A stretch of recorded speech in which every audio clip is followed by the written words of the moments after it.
I got broads in Atlanta. Just to lean the family. Hey guys, this is me Ferdy. Welcome back to my channel. Today I'm so excited about this video. I'm ready to learn a lot of things about Malaysia.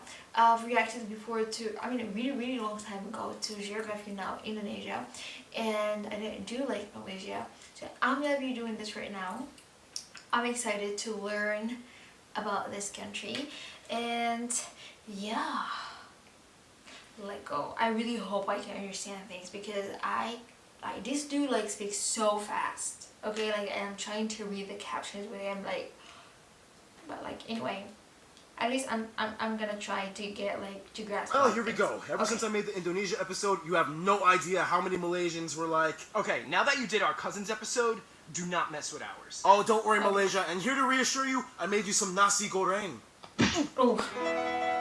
Okay. It's time to learn geography now! Hey everybody, I'm your host Barbs. How refreshing! We are back in Southeast Asia, and today, after Brunei, East Timor, Indonesia, we are doing the last country in the Nusantara archipelago, Malaysia. Ahem. Oh, sorry, didn't see you there, Singapore. You're so small. So what do the Malaysians bring to the table that the others don't? Well, let's find out in the first segment. Cue transition.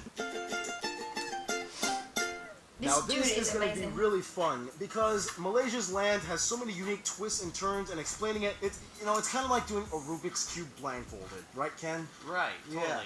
Yeah. You got it? I don't know, did I? You got it. First of all, Malaysia is located in Southeast Asia, divided into two main parts. Peninsular Malaysia, where about 40% of land, which also has the southernmost tip of mainland Asia, Tanjung Piai, while East Malaysia, or Malaysian Borneo, takes about 60% of the country's land on the island of Borneo, making it one of the only two islands shared by three nations along with Cyprus. If you want to be technical, Cyprus kind of has four, including the UN buffer zone, but you get the point. Just watch the Cyprus episode. Keep in mind, about 80% of the population lives on the peninsula, while only about 20% live on Malaysian Borneo. In addition, the country has over 870 islands off its shores, the state of Sabah having the most with nearly 400, the largest one being Bangi Island. However, the island of Sebatik is a little bigger, but the island is split in half with Indonesia in the south. Also, they have a little bit of a dispute with the Philippines in the east. The country is divided into 13 states and 3 federal territories, Putrajaya Labuan, with the capital Kuala Lumpur. However, due to overcrowding, almost all the government ministries and administrative offices were moved to Putrajaya in 1999. After Kuala Lumpur, the next largest cities are Georgetown on Penang Island and Ipoh. The busiest airports are Kuala Lumpur International, Kota Kinabalu, and Penang Internationals. Now here's the thing, Malaysia lies under the South China Sea. If you don't know anything about this place, and if you didn't watch the Brunei episode, it basically goes like this. Basically, every country in this area wants a piece of these things called the Spratly Islands. Today, Malaysia has claim to about 11 of them, and the most notable one being Layang, which they built an airbase on. Now, you might notice that it's interesting how these two small entities, Singapore and Brunei, got mixed up into this whole region. Well, when it came to Brunei, it kind of went down like this. Welcome to the Malaysia Agreement. Sultans, please sign the paper saying you'd like to be part of Malaysia. Wait, I'd have to give up that? And I'd have to lose control of what? Oh, hell no! As for Singapore, it was more like... Hey Malaysia, you just got free from British rule. Let's join up. Makes sense? Yeah, we are now one country. So cute. You have too many Chinese people, and you're gonna waste my money! Yeah, well you only get privileges to the Malays! You know what? You're out of the club. Yeah, fine, whatever. I quit. One day, you know what? I'm gonna make something of myself! Okay! And boy howdy did they keep that promise. Otherwise, some notable places of interest might include that places you're doing like that. the largest roundabout in the world, the Petronas Towers, the tallest twin buildings in the world, Kuala Lumpur Tower, the Batu Caves, Oh, the I Hindu wanna Shrine, go the National there. Monument of I mean, Buildings this in the place. world, What Kuala is it Lumpur called? Tower, the Batu Caves, This the Hindu Batu Shrine, Caves. Like, that looks so amazing. the tallest twin buildings in the world, Kuala Lumpur Kuala Tower, Lumpur? Batu Okay, this place looks awesome. I've always seen this in just pictures and stuff. I wanna visit that place. Caves with a Hindu shrine, the National Monument of Malaysia, Legoland Malaysia, Oh, yep, they have Legoland. one. Sunway Lagoon, the National Mosque of Malaysia, Kek Lok Si National Buddhist Mosque. Temple, these palaces, the old Dutch buildings of Malacca, the Leaning Tower of Teluk Intan, La Famosa Fortress, the cat statue It's of like Kuching, an this ape heritage museum, Sarawak cultural villages, and the Sepilak Orangutan Rehabilitation Center. Yep, orangutans, they have plenty of those in here, which means we can now swing over to the next segment,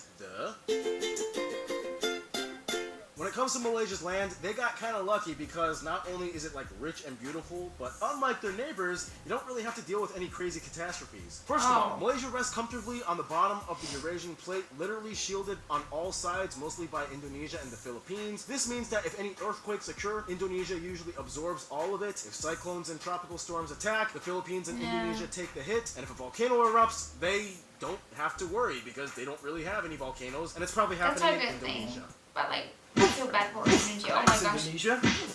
Now, when it comes to nature, even though the largest lake, the Kinyer Reservoir, lies on the west peninsular Malaysia side, the eastern Malaysia Borneo side has all the extremes. They have the highest mountain, Mount Kinabalu, the longest river, the Rajang, and a lot more animals. In fact, Malaysia is one of the most biodiverse countries in the world. They have 14,500 species of flowering plants and trees, over 600 bird species, over 200 species of mammals. Speaking of which, peninsular Malaysia is home to the most black panthers in the world. Insert Wakanda joke at all time. Speaking of that, the national animal is the Malaysian Tiger, which is also featured on the coat of arms, which we will cover in Flag Friday. Stay tuned. Otherwise, they have elephants, rhinos, orangutans, and they even have their own version of tapirs like the ones in South America. Wow. And those animals that eat like rhinos, orangutans, ants? and they even have their own version of tapirs like the ones in... I've never seen this animal before, but I think it's the one that eats like the ants. South America.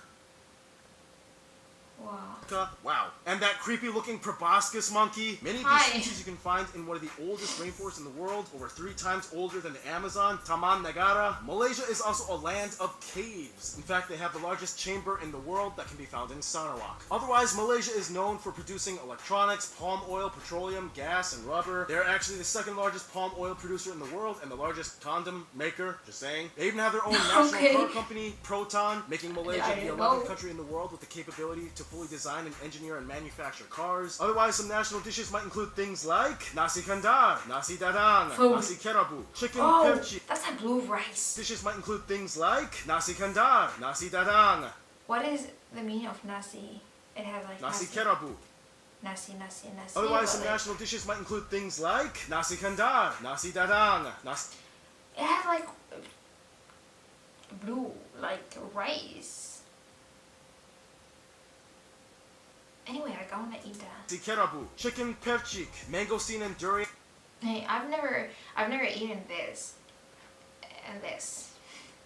Are treasured fruits, and the national dish, nasi lemak. Oh, and if you have the chance, see if you can witness the famous tarik tea shows. The servers pour out tea, sometimes over 1 meter in length. It's almost we have that here as well. Okay, I think that's just about it for now. In this segment, let's talk about the coolest part of Malaysia, the Malaysians. The higher your hand is like the higher you welcoming the other people, like, or something like this. I don't know much about it. Just for the record, the word Malay refers to the races that make up Malaysia. Malayan is the geographic term for peoples of West Malaysia on the peninsula and not part of Borneo. And Malaysian is the nationality and citizenship. So a Malay person in Singapore is Malay, but not Malaysian. And a citizen of Indian descent living in Kuala Lumpur would be a Malaysian and Malayan, but not Malay. Got it? Probably not. That's confusing, First of all, the country has though. about 32 million people. I got it, and is one of it's the fastest growing confusing. nations in Asia. The country is made I up of didn't even know 67% that. Malay or Bumiputra indigenous Malay peoples. We'll talk more about that in a bit. About 1/4 of the population is Chinese, about 7% are Indians, and the rest are other groups mixed in, including a few other Asian groups and Europeans. Okay. They use the Malaysian ringgit as their currency, they use the type G and M plug outlets, and they drive on the left side of the road. Now, here's the thing. Let's talk politics. No, we're not getting into an ideological debate. We're just going to explain the system in which Malaysia's government operates. Proceed. Malaysia is one of the few monarchies in the world. However, it's not a monarchy in the conventional sense because they kind of have 9 kings-ish. These 9 states each have a royal leader known as a sultan, and every 5 years they rotate to allow one of the 9 sultans to rule as head king, known as the Yang Di Pertuan Agong. That means that technically, if you were a boy and your dad just finished being king for his 5-year term, you could be the next one, but you would have to wait at least 40 years for it to happen. You know, since 8 other kings would have to be king before you. Yeah, I know, it's like, oh, what the? There's a lot more that goes on to it, but that's did. kind of Oh, like the that's basic crazy. underline. They are the only country that does this. I mean, the closest thing would be maybe the Comoros with that rotating president thing, but it's nowhere near as complex as this. Nonetheless, the royals are held under a constitution that limits their power mostly to cultural and religious affairs, as well as appointing certain leaders and so on. Most of the government activity is held and controlled by the Prime Minister and the Parliament. Which brings us to the most recent controversy, the 2018 election. This effectively changed everything, as for the first time since 1957, the BN party was voted out and the new PKR party took over. And it was actually a peaceful transition. We really don't have a lot of time to talk about it, but it's really interesting to look into and talk to a Malaysian person if you want to know more about it. It was like a huge deal for the country. Anyway, the country has two official recognized languages, Malay and English. They were once a British territory, so it kind of makes sense. It's taught from elementary school. Malay is basically intelligible to Indonesian. Both countries can generally understand each other. I explained this That's a bit in the thing that I episode. know, For Malay, that the like words that their use the languages read, the are problem like is the almost intonation. similar, I For guess. example, the word for slowly, Or I believe, almost is like, or perlahan, probably not the same. perlahan. It's like you just have to know how these things work. Nonetheless, about half of the population is mostly fluent in 3 languages, adding their mother tongue, especially if they're part of the Chinese and Indian minority groups. And they are allowed to take that's vernacular schools that teach in these languages, just like Singapore. Which brings to culture. In Malaysia, the population is quite diverse. You have a lot of Chinese, known as the Peranakan Chinese, that have existed there since the 15th century. They have a unique Chinese crazy, Malay culture like, with a touch of how, European influence. The Indian community is I don't know mostly about all Tamil and this, Telugu-speaking you know, South Dravidian Indian groups that were brought over made during the into British read, like, colonial about, years. like, Then, of course, you have the largest history, ethnic group, like, the ethnic Malays, or geography, the Bumiputera, and as well as the everything. Orang Asal, whom are like the really indigenous ethnic Vice Malays that really make up hard the thing majority to of the do. population in East Malaysia on Borneo. Sometimes these two people groups are collectively joined together under the term Malay, although some might disagree. But either way, these two groups kind of steer the direction in terms of what constitutes Malay culture. Oh, and don't even get started on the Bajau people that live on these structures in the middle of the ocean for most Look of at their the lives. And they've water. adapted to hold their breath for like 15 minutes underwater. Yeah, those people are cool. Another thing I really want to highlight is that sometimes Indonesians do kind of accuse Malaysians of stealing their culture because a lot of Malaysians are descended from Sumatra. Faith-wise, Malaysia is also quite diverse. Although the country's official religion is Islam, it's a multi-confessional nation. Buddhists are mostly from the Chinese community, Hindus for the Indians, Christians from all races. Numerous temples, mosques, and shrines and churches are found all over. Malay culture is defined by a number of aspects. For one, the clothing. Remember a couple months ago that That's guy crazy. from Malaysia, Kamarul, The sent me clothing there Malay is, hat, like, the amazing. Tenkolok. So I forgot to bring this on set when we I were really filming, but I love, still you have know, the hat, like, and I cultural love it, and I things, told you like, I would wear it in the episode. traditional so here I am wearing clothes it in the of Malaysian different episode. Thank you so much, countries. Like, man. it's I asked some of beautiful you to guys, see. the Malaysian geographies, what you would like me to highlight in terms of Malay culture, and some things you said included things like the performing arts such as joget dancing and makyong theater, traditional shadow puppetry, silat martial arts, songket weaving, the traditional steep roof and sharp buttress architecture, Beautiful. gamelan music. Speaking of which, history time. We don't have enough time to go too far into it, but in the quickest way I can put it, Hindu kingdoms, Buddhist kingdoms, Islamic Sultanate, Portuguese came in, Dutch came in, British came in and made the White Raja period, which made things interesting. Okay. World War II, Japanese came in, British came in again, independence. Okay, very quickly just to cut, this is the part where I totally forgot to mention all the cool stuff that happened in the 60s. It's how they got those 2 states in Borneo. We'll explain more on Flag/Fan Friday, so stay tuned. Economic restructuring and industry boom, 2018 vote for the new Prime Minister, and here we are today. Alright, some notable people that you guys, the Malaysian geography, suggested that I should mention in this video might include people like Siti Nurhaliza, Lat, Oh, I know her. Tunis, She is amazing. Sheikh Muzaffar Shukor, P. Ramli, Ziavi, Hang Tua, Enrique of Malacca, Michelle Yeoh, Tony Fernandez, That's the only one I know. owner, designer Jimmy Choo, Melinda Louie, singer Yuna, director James Wan, Dr. Mahathir Mohamad, Nicole Ann David, Lee Chong Wei, Henry Golding, and the first Prime he's Minister, so handsome. Tunku Abdul Rahman. I'm I mean, sure the there's one way more before. famous people I could have mentioned, but we gotta move on. Time to go to the last part of this episode, the...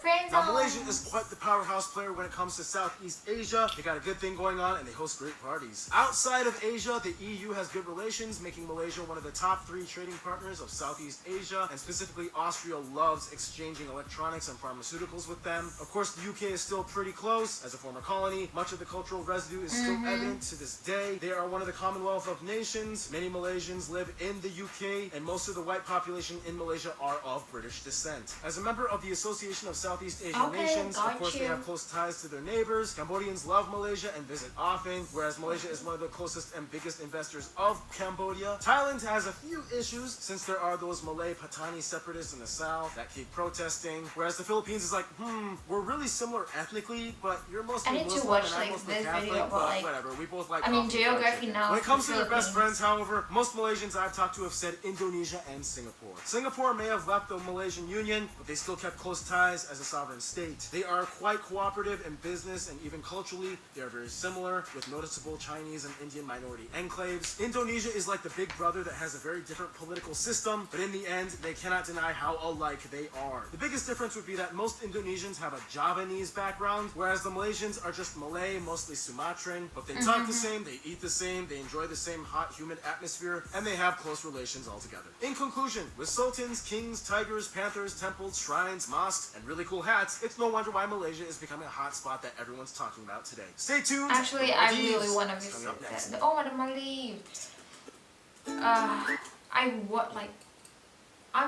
I have a really long list of countries that I want to visit, especially like in Asia.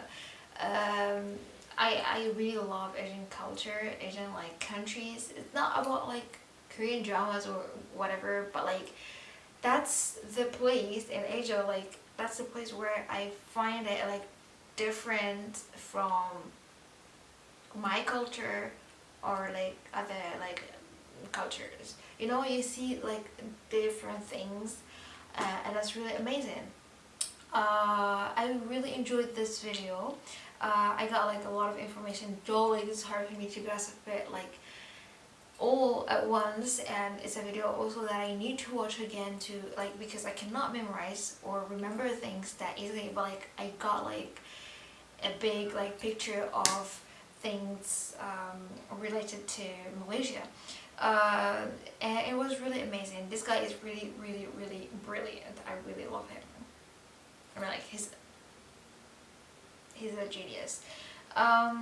So yeah, hope you guys enjoyed my reaction for this. If you like this video, please give it a thumbs up. Don't forget to comment, share, and subscribe for more videos. See you guys soon. Bye bye.